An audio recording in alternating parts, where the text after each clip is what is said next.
Chers internautes, nous bénissons le Seigneur pour vos vies. Une fois encore, nous sommes dans le développement. Et ce matin, nous pensons que la grâce de Dieu surabonde sur vos vies.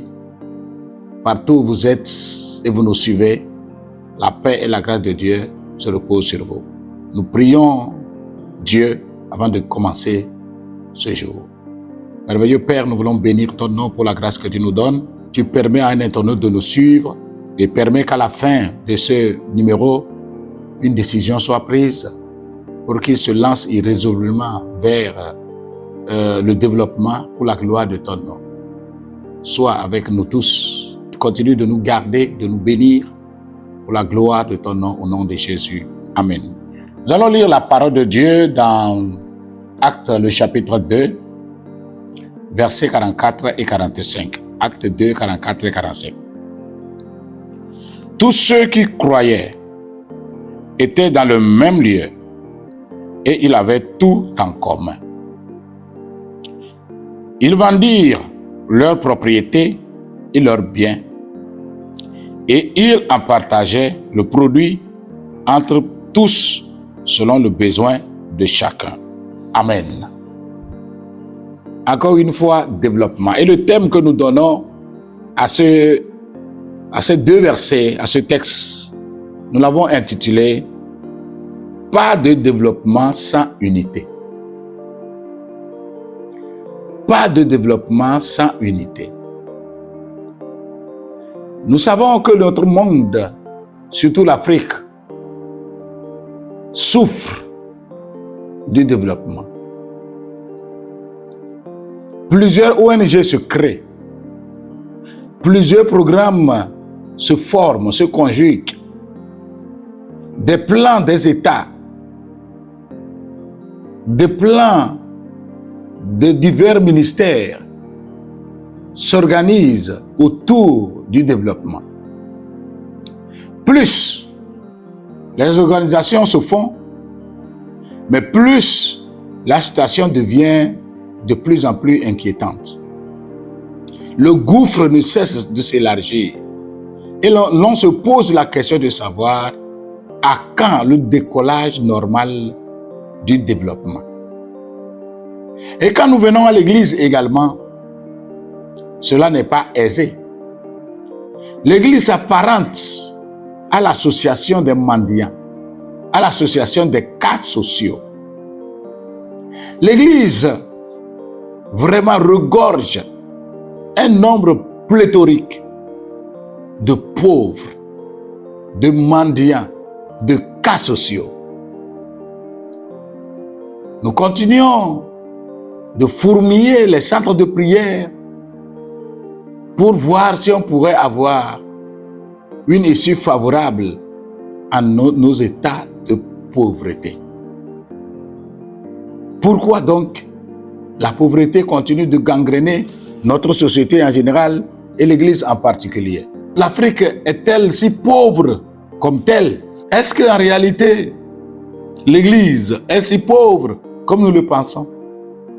Aucunement pas. L'un des problèmes majeurs qui continue d'amener la population sous le seuil de la pauvreté en Afrique et dans l'Église est inévitablement le manque d'unité. Et donc nous voulons parler de l'unité comme gage du développement, comme ce fut le cas de l'Église primitive au lendemain de la Pentecôte. La parole de Dieu déclare qu'après le message de Pierre, le même jour de la Pentecôte, 3000 âmes se sont ajoutées à l'Église. Et donc c'est dans ce récit que viennent se greffer ces deux versets. Il est dit que tous ceux qui croyaient étaient dans le même lieu. Et ils avaient tout en commun. Ils vendaient leurs propriétés et leurs biens et ils partageaient le produit entre eux tous selon leurs besoins. L'unité, un gage indispensable pour lutter efficacement contre la pauvreté. Frères et sœurs, chers internautes, l'égoïsme et l'individualisme sont frères de la sorcellerie. Lorsque vous voulez évoluer seul et gagner seul, vous êtes sorcier. Lorsque vous n'avez pas besoin, vous ne vous souciez pas de l'autre qui est à côté de vous, pendant qu'il mange à peine, qu'il dort à peine, et vous vous vaquez à vos occupations librement, comme si rien ne s'était, vous êtes sorcier. Nous avons besoin de l'unité pour déclencher le développement. En quoi consiste, n'est-ce pas, le développement à partir de l'unité? Nous allons parler de 3 clés que l'unité nous amène à posséder pour que réellement nous puissions voir amorcer la machine du développement. La première clé, lorsqu'il y a unité ou qui appelle à l'unité, c'est l'amour. S'il n'y a pas l'amour, vous ne pouvez jamais dire qu'on peut être un, qu'on peut être uni. Tu ne peux pas t'aventurer sur la route, sur le chemin de l'unité, si tu ne possèdes pas un grain d'amour, une bonne dose d'amour en toi. C'est très important. Donc, Jésus-Christ avait prié même pour cet amour, pour cette unité. Là où se trouve l'amour, l'unité aussi peut avoir des racines pivotantes. Parce que avant de t'unir avec quelqu'un, tu dois l'accepter. Tu dois vraiment savoir qu'il est une partie de ton corps, une partie de ta vie. Donc, l'amour nous amène, si vous voulez comprendre bien l'amour, allez dans 1 Corinthiens 13. L'apôtre Paul a décrit réellement ce que c'est que l'amour. Et nous le disons sans cesse, que l'amour dont il est question dans 1 Corinthiens 13 dépasse l'amour consanguin, l'amour entre frères de même sang. L'amour dont il est question dans 1 Corinthiens 13 dépasse l'amour sensuel entre époux et épouse. L'amour dont il est question dans 1 Corinthiens 13 dépasse le cadre de la camaraderie. L'amour entre amis. Et cet amour, dans 1 Corinthiens 13, est l'amour sacrificiel ou l'amour inconditionnel. Alors, comme nous l'avons toujours dit, l'Église est l'agente de Dieu sur la terre qui possède la notice de la gestion de la terre et des humains, y compris aussi les biens. Donc, s'il faut parler de l'unité pour déclencher le développement et que ce soit la première clé qu'est l'amour, l'Église est la meilleure association, la meilleure institution à comprendre, n'est-ce pas, ce concept de l'amour sacrificiel ou inconditionnel. Et pourtant, l'Église en souffre énormément. Si tout le monde ne peut pas comprendre comment se développer à partir de l'unité, l'Église devrait comprendre cela. Alors, je vous invite à posséder cette clé d'amour. L'amour qui m'amène à considérer mon frère, ma soeur, celui-là qui adore avec moi dans le même lieu, dans la même dénomination, comme étant ensemble des enfants du même Père, Dieu. Le sang de Jésus coule dans les veines de tous les chrétiens. Et pourtant, ils sont divisés plus que tous. Et ça freine le développement. Vous n'allez pas me dire que vous irez au ciel, toi et moi, lorsque nous ne pouvons pas ici-bas nous attendre pour évoluer dans la mission ensemble. Évoluer dans la mission ensemble, c'est que je mange, ou bien tu manges, je mange. L'autre aussi doit manger avant qu'il puisse comprendre. Il doit s'habiller. Ensemble, nous devons aller pour évangéliser. Et c'est inutile que j'ai mon pain séparément, que je le mange pour la mission, et toi tu n'as rien, mais que tu es appelé à faire la même mission que moi. Ça c'est sorcier. Nous devons avoir l'unité. Nous devons travailler pour l'unité. Nous devons évoluer dans l'unité, mais aussi, il faut qu'il y ait vraiment une bonne dose de l'amour. Est-ce que j'aime suffisamment? L'apôtre Paul dira qu'il n'a ni grec ni juif, ni esclave ni libre, mais nous sommes tous un en Jésus-Christ. L'Église primitive nous a montré qu'elle possédait cette clé d'amour. Parce qu'avec cette clé d'amour, la seconde clé va venir. C'est l'acceptation de l'autre. Comme vous le savez, quand on parle des Juifs, ils ne sont pas de même père ni de même mère. Ils n'ont pas la même lignée, forcément. Il y a des Juifs nés, mais il y a aussi des Juifs convertis. Des païens qui se sont convertis au judaïsme. Tous sont des Juifs. Et donc, ils étaient là en Israël pour célébrer la Pentecôte. Mais pendant que la Pentecôte battait son plein et que le Saint-Esprit était descendu sur les 120, tous, juifs comme prosélytes, se sont accourus. Et c'est parmi eux que se trouvaient les 3000 âmes qui se sont converties. D'ailleurs, dans les chapitres qui viennent, par exemple le chapitre 6, on parle des veuves des hellénistes qui murmuraient contre les juifs nés parce qu'ils faisaient la discrimination dans le partage des biens.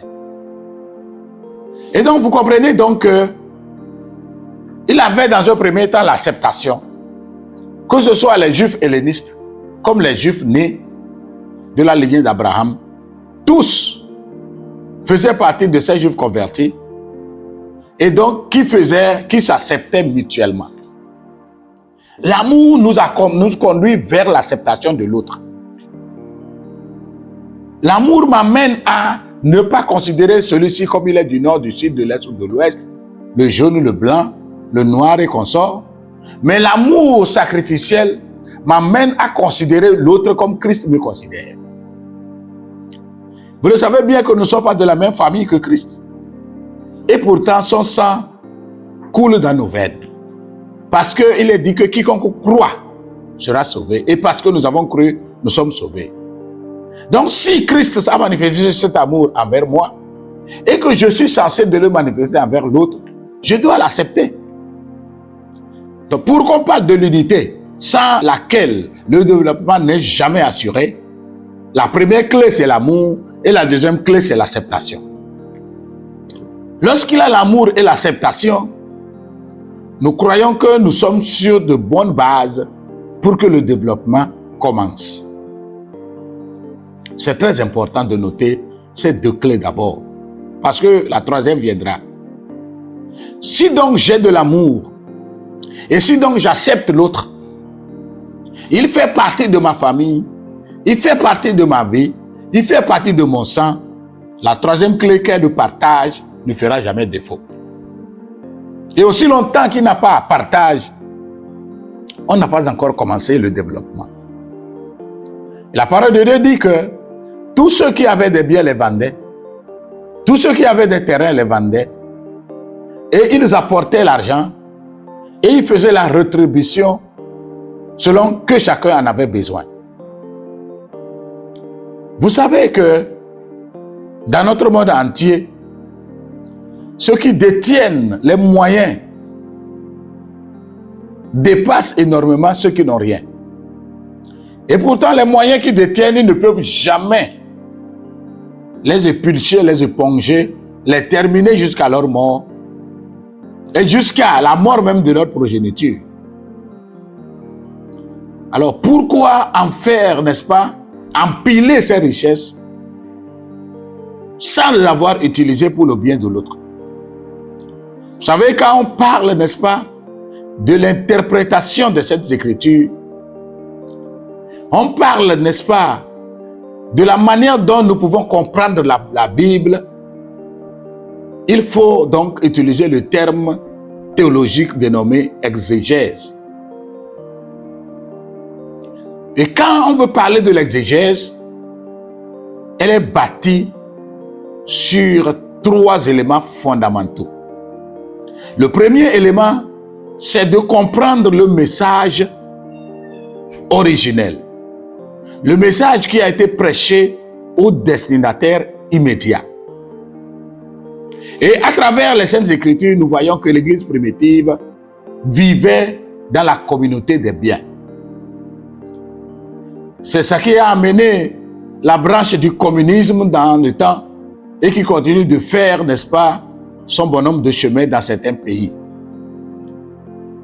Donc, la Bible nous parle, n'est-ce pas, des premiers chrétiens qui vivaient dans un état de communisme, de communauté de biens, où il est demandé à ceux qui avaient des biens de les vendre pour que le partage se fasse entre tous selon que chacun en ait besoin. Alors, si l'Église primitive vivait dans ce concept, comment allons-nous dégager une vérité universelle? Une vérité qu'on peut appliquer partout et en tout moment. Il s'agit, n'est-ce pas, du concept du partage. Vous devez avoir la notion du partage. Vous devez avoir la notion du partage dans ce sens que celui-là qui a se soucie de celui qui n'a pas. Même s'il ne doit pas tout donner, il faut qu'il accepte, parce qu'il m'a accepté, parce qu'il a l'amour pour moi, et son amour est un amour sacrificiel, il doit accepter laisser une partie de son bien pour que celui-là qui n'a rien puisse s'en jouir. Et donc cela nous amène à comprendre, n'est-ce pas, cette vérité universelle comme quoi partage, céder une partie de son bien à l'autre. Et donc, s'il y a le partage de cette communauté-là, alors nous pouvons comprendre que on peut maintenant, comme on le dit, l'appliquer partout, ce qu'on appelle la contextualisation. Donc, vous avez le message originel, vous avez maintenant la vérité universelle, et la troisième partie, le troisième élément, c'est la contextualisation. C'est-à-dire, comment appliquer cette vérité ici, aujourd'hui? Comment appliquer la vérité au Togo? Comment appliquer la vérité au Ghana? Etc., etc., etc. C'est ça la contextualisation.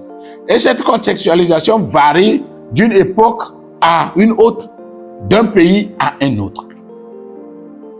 Comment donc je peux céder une partie de mon bien? Et comment je peux faire bénéficier l'autre à partir de mon bien? C'est très important de comprendre ce concept. Sinon, l'Église primitive a lutté pour zéro pauvreté. L'Église primitive s'est engagée pour que celui-là qui s'est converti en tant que nanti accepte de partager son bien avec celui qui est moins nanti, etc., etc. Alors aujourd'hui, est-ce que cette pratique ne peut pas se faire autrement? Oui. Nous pouvons comprendre la notion selon laquelle, en tant que chrétien, je vis avec quelqu'un aussi qui est chrétien ou qui ne l'est pas. Je vis dans une communauté où quelqu'un a besoin d'une partie de mon bien. Que je peux avoir, n'est-ce pas, l'amabilité, la sympathie, l'empathie de partager avec lui. Je lui donne cette partie, soit pour un temps, qu'il puisse me le rembourser, avec ou sans intérêt. Si vraiment nous voulons amorcer le vrai développement en Afrique et dans l'Église africaine, nous vous encourageons à comprendre ce concept, cette notion d'unité qui véhicule 3 clés. Nous avons l'amour, nous avons l'acceptation et nous avons le partage. Si j'aime de façon inconditionnelle, je peux partager de façon inconditionnelle. Ou bien même si je vais donner une condition, que la condition ne soit pas contraignante à celui-là qui va bénéficier de mon don. Je donne un exemple. Au niveau de l'ONG ABEP, nous avons créé le réseau d'investisseurs chrétiens. Et ce réseau se veut le partage de biens. Chaque mois, le chrétien est invité à laisser une partie, pas comme don, mais il passe littéralement une partie de son argent à quelqu'un. Le réseau d'investisseurs demande à ce que chaque mois, si tu as 500 francs, si tu as 1000 francs, si tu as 5000, si tu as 10 000, si tu as 1 million que tu peux laisser facilement, tu le donnes. Alors nous créons une banque de richesse. Cette banque de richesse sera retrocédée à quelqu'un qui est dans le besoin, soit pour créer son entreprise, soit pour régler une affaire, et il va te rembourser avec ou sans intérêt. Ici, nous prenons de l'intérêt, mais de façon infime par rapport, n'est-ce pas, au papier, au dossier et consorts que nous faisons, à ceux qui font la prestation à notre niveau. Nous allons l'utiliser également pour certains volets comme éducation, habitat, création d'entreprises et consorts. Voilà comment nous avons compris l'unité. Puisque toi seul, tu ne peux pas le faire, toi seul, tu ne peux pas, n'est-ce pas, créer un complexe scolaire. Tu ne peux pas créer un hôpital, tu ne peux pas créer une entreprise. Mais vous prenez 1000 chrétiens ensemble, vous prenez 10 000 chrétiens, 1 million de chrétiens, avec 1000 francs, avec 500, avec 5000 ou 10 000, vous allez voir que vous allez réunir des millions chaque mois, pour ne pas dire des milliards chaque année, pour le développement. Alors nous aimerions, à partir, n'est-ce pas, de ce texte de l'Église primitive, vous inviter à posséder ces 3 clés. Pour qu'il y ait, n'est-ce pas, développement dans notre milieu chrétien, nous devons d'abord nous assurer qu'il y ait de l'unité. L'unité qui m'amène à m'associer librement avec mon frère, avec ma sœur. Vous savez, j'ai observé quelque chose au niveau des animaux. Même si c'est un animal étranger que vous amenez, vous déposez, si c'est une poule, dans votre poulailler, si c'est un mouton, dans votre bergerie ou dans votre étable, quelque temps après, il fait comme s'il est isolé, mais les autres s'approchent et finalement, il se familiarise. Et le lendemain, vous allez les voir marcher ensemble sans distinguer qui est nouveau et qui est ancien. Les animaux arrivent facilement à s'adapter, à s'unir, à s'accepter, plus que nous, les humains. Nous pouvons rester dans la même église, dans la même congrégation, dans la même dénomination pendant des années sans nous accepter. L'autre se considère toujours étranger, supérieur ou inférieur par rapport à l'autre. Cela doit cesser si nous voulons aller au ciel. Et si nous voulons aller au ciel, nous devons transformer l'amour théorique en amour pratique. L'amour qui m'amène à dépasser le sensuel, le consanguin et la camaraderie pour aller vers l'amour sacrificiel. Ce qui m'amène à accepter l'autre, à me sacrifier pour l'autre, à chercher même à me dépenser pour l'autre. Et si donc j'ai cet amour, je peux accepter, partager librement ce que j'ai avec lui. Ou du moins, céder une partie de mon bien, frères et sœurs. Imaginez un peu, toi qui m'écoutes maintenant, si tu cédais, je ne t'ai pas dit de faire une offrande que tu ne vas plus reprendre. Tu cèdes une partie de ton bien pour un temps. Tu viendras récupérer cela avec un petit intérêt, histoire de nous permettre de lutter efficacement contre la pauvreté dans nos milieux. L'Église sera bénie, la nation togolaise sera bénie, pourquoi ne pas dire du monde entier. Vous êtes interpellés, frères, partout où vous êtes, vous m'écoutez, que c'est l'heure de nous mobiliser, c'est l'heure de nous accepter, c'est l'heure de nous aimer, c'est l'heure de transformer nos paroles en pratique.